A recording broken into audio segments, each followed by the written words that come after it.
All right, next we're going to be going over our shift toolbar. Our shift toolbar is this blue line right here. And you can see on the left it's got our shift heading. It's showing that it's the X practice shift. And over on the right, it's showing our different tools that we can access.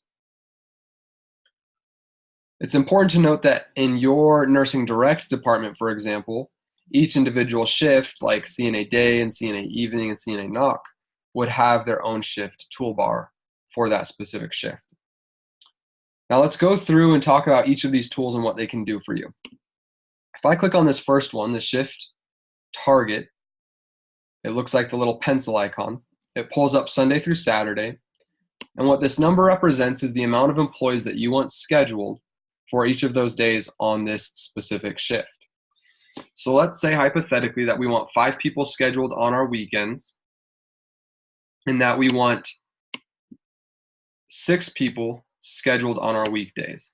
So we're going to go in here and we're going to type in 6 for each of the weekdays to tell the system we want 6 employees working on the weekdays and then 5 for our weekends, Saturday and Sunday. We're going to save these numbers that we've just put in and see what that can do for us in a minute. That shift target number actually works in conjunction with our schedule to load a report, which is the next thing that we'll look at. This report is the add or remove open and app shifts in the next 30 days report. What this is going to show us is suggestions for how many shifts that we should open up or close according to our shift targets and according to what our schedule is telling us. So let's look at this report and practice opening up some of these shifts. We could see here that today our target is 6, but we only have 5 scheduled. So it's suggesting to open up 1 shift. If I do that, it'll think, and when it says done, that means that it's loaded and ready to go. I could do that for tomorrow, and I'll do it for Friday as well. Each of them suggests the right amount of shifts to open up according to our target needs. I'm just going to do it for the next 3 days, although you would do it for the next 30 days or 45 days actually, and stay on top of that. I'm going to exit out and I'm going to refresh the page and show you what that looks like on the schedule. You can see here now that for the next 3 days, we've got some additional open shifts. So that way, employees who are eligible to pick up those shifts, when I say eligible, I mean that they're eligible to work that kind of shift. And I mean that it won't cause overtime unless you've authorized it. If so, they can pick up this shift and it will send that information to the cloud and back to the schedule, and this open will be replaced with their name.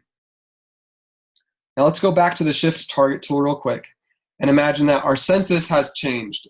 Let's say that our census has dropped enough to where we want a different amount of employees or a lower amount of employees to work this area. Let's say that we only want 4 on the weekends and 5 on the weekdays.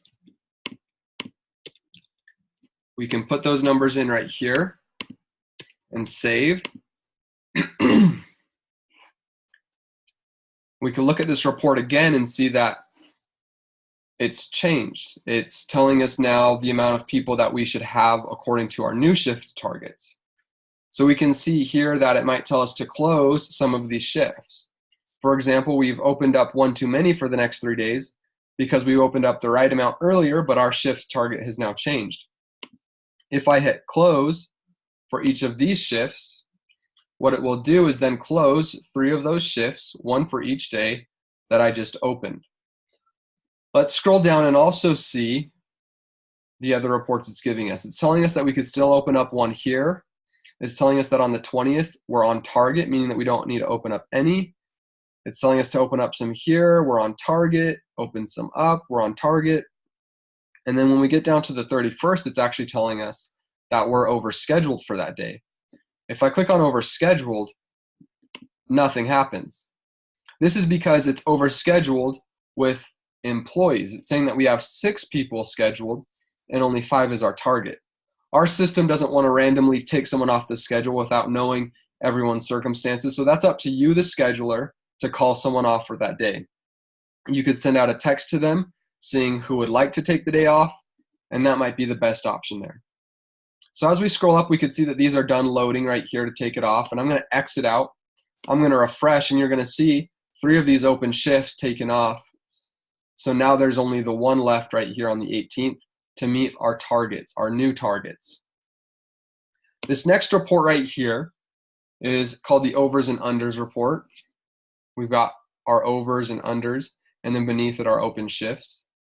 What this is going to generate is really the same information that we were just looking at, only it's not going to let us automatically open up shifts or close shifts.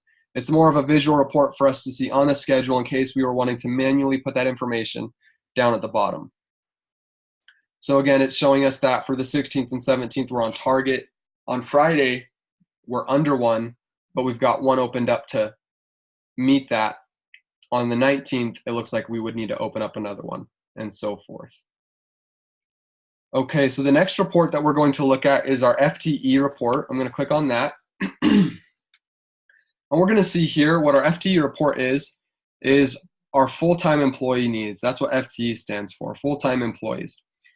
It's going to look at our targeted hours according to our shift targets. It's going to generate that number. It'll then look at the amount of full-time employees that we have scheduled, and then it'll see how many full-time employees that we need on this shift to meet those needs. So if I look here, I'm in the X demo department. I'm on the X practice shift. My target is 198 hours of full-time employees scheduled according to my targets. And I have only 162 hours of scheduled full-time employees. Therefore, to meet that need, I would need 1 full-time employee and then a little bit extra. If this number were a negative, it would mean that we're overscheduled, that we don't need any more full-time employees hired. Okay, we're going to exit out of that and go to our next report. Or this isn't a report, this is actually how to add a new shift row. So if I click on it, it pulls up the information on how to add a new blank row to this shift.